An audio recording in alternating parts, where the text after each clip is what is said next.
అయితే అమ్మా, అమ్మాయిలు సినిమాల్లోకి వచ్చారు అంటే ఒక రకమైన చిన్న చూపు ఉండేది. బయట కూడా అలాగే వాళ్ళ అమ్మాయి సినిమాల్లోకి వెళ్ళిందంట, హీరోయిన్గా చేస్తుందంట. దీంతో పాటుగా ఒక రకమైనటువంటి ఇమేజ్ అనేది, బి గ్రేడ్ ఆర్టిస్ట్ అనేవాళ్ళు, వ్యాంప్ క్యారెక్టర్స్ అనేవాళ్ళు, లేకుంటే ఐటమ్ సాంగ్స్ చేస్తున్నారు అనేవాళ్ళు. ఇంతకు మించి ఆలోచనలు అనేవి, మీరు సినిమాల్లో కనిపించారంటే అది సూపర్ హిట్ అవుతుంది, లేకుంటే విజిల్స్ ఉండేవి, పేపర్లు చింపి వేసేవాళ్ళు, హాల్లోనే డాన్స్ బ్యానర్స్ ఉండేవి మాకు కదా.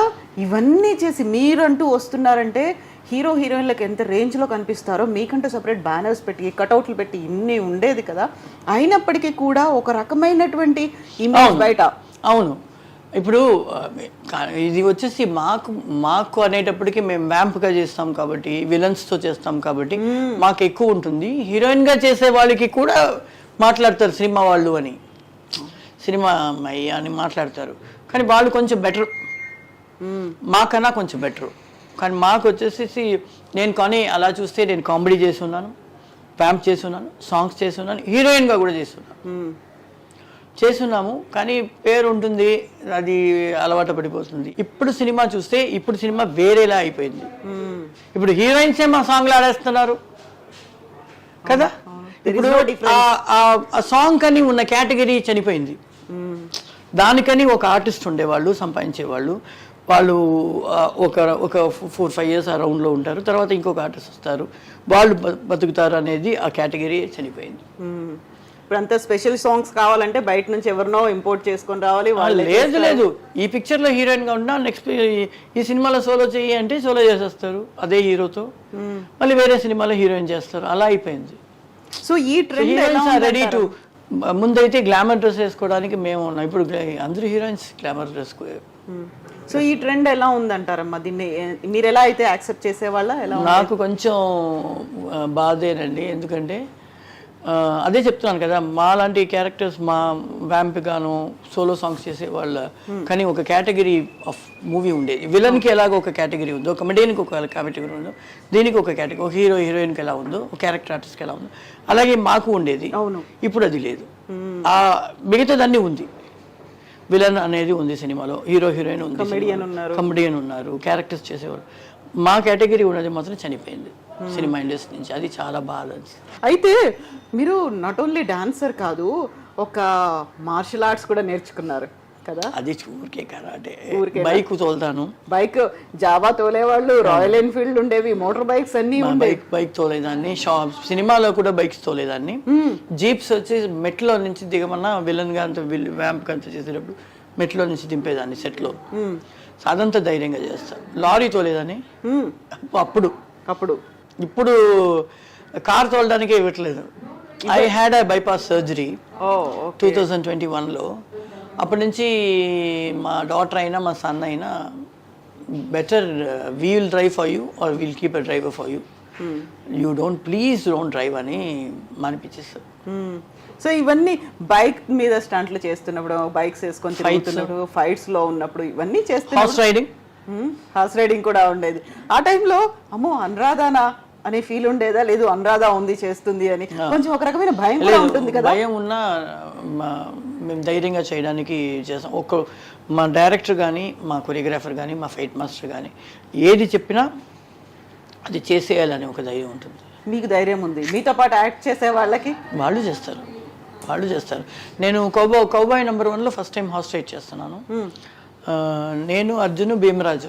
మార్నింగ్ అయితే నాకు ప్రాక్టీస్ అవ్వడానికి కోసం మార్నింగ్ అయితే కార్లో వెళ్ళిపోతాం లొకేషన్కి. తలకొనలో నెరబెల్లిలో ఉండేవాళ్ళం, తలకొన ఫారెస్ట్ లోపల షూటింగ్. సో మార్నింగ్ మేకప్ అంతా వేసుకుని వెళ్ళిపోయేవాళ్ళం. షూటింగ్ ప్యాకప్ అయ్యేసరికి నేను, హీరో అర్జును, భీమరాజ్ విలన్, మేము ముగ్గురు హార్స్లోనే రిటర్న్ వచ్చేవాళ్ళు.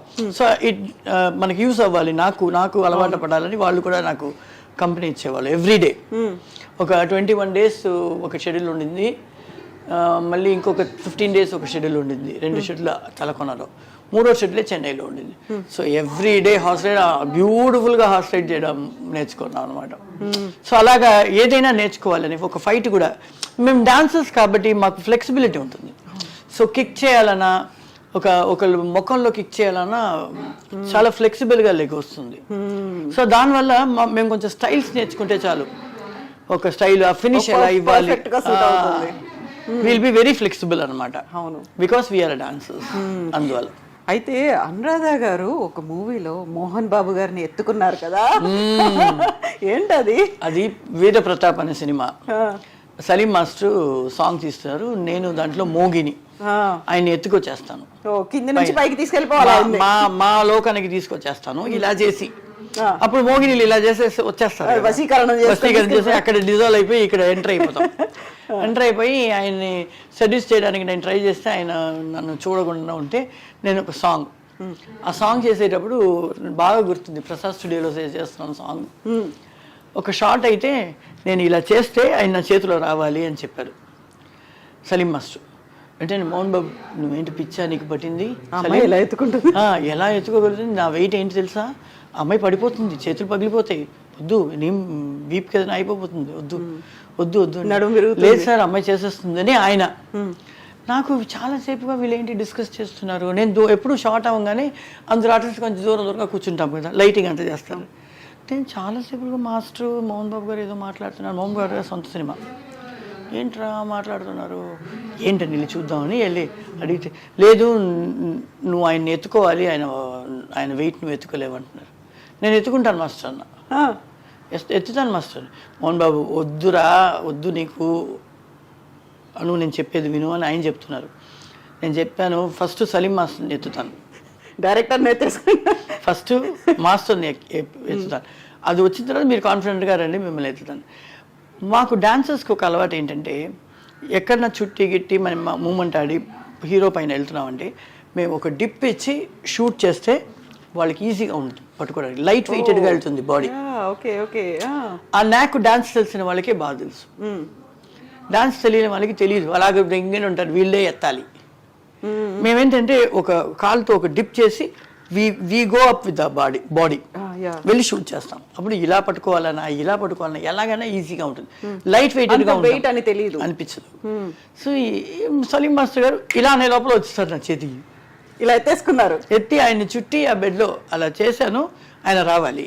సో ఆయన వచ్చేసారు, చుట్టేసేసి బెడ్లో వస్తే ఆయన రోల్ అయ్యి వెళ్ళాలి, అది షార్ట్. సలీం మాస్టర్ ఓ సూపర్ అను, చాలా బాగా చేసావు మోహన్ బాబు గారితో చేసి. నేను మోహన్ బాబు గారితో కూడా చేస్తాను మాస్టర్ అన్న, ఏదైనా బెట్టు కట్టండి నేను చేసేస్తాను, నీకు 100 చాక్లెట్స్ తెప్పిస్తానన్నారు సలీం మాస్టర్. చేస్తాను చూడండి. బాబు గారు అయితే అయ్యయ్యో ఎలాగా అను పాడేస్తే ఆయన్ని పాడేస్తానని ఒక భయం, ఇంకొకటి అసలు మీరు ధైర్యంగా రండి సార్ నేను చేస్తానని చెప్పి షార్ట్ చేసేసాను ఒకే టేక్లో. ఆయన కూడా ధైర్యంగా వచ్చేసారు.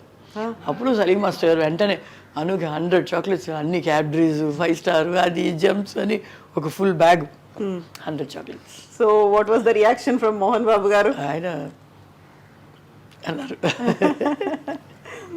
ఆయనకి నాకు చాలా ఇష్టం, ఎందుకంటే అమ్మ హెయిర్ డ్రెస్సర్గా సురేష్ ప్రొడక్షన్స్ చేసేవాడు రామానాయుడు గారి సినిమాలు.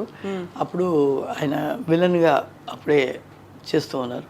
సో నన్ను షూటింగ్కి నన్ను ఫ్రీ ఉండేటప్పుడు తీసుకెళ్ళేటప్పుడు, సరోజా కూతురా చిన్నపిల్ల జాగ్రత్త ఇక్కడ సెట్లో అంటారు,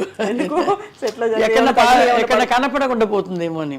చాలా షూటింగ్స్ జరిగేవి, ఇప్పుడులాగా ఖాళీగా ఉండదు ఫ్లోర్స్. అప్పుడు ఇక్కడ తెలుగు జరుగుతుంది, అక్కడ కన్నడ జరుగుతుంది, ఇంకొక ఫ్లోర్లో తారవం జరుగుతుంది, ఇంకొక ఫ్లోర్లో మలయాళం జరుగుతుంది, అలా ఫుల్గా ఉంటారు. ఎక్కడ కనపడకుండా పోతుంది జాగ్రత్తగా చూసుకో అంటారు ఆయన.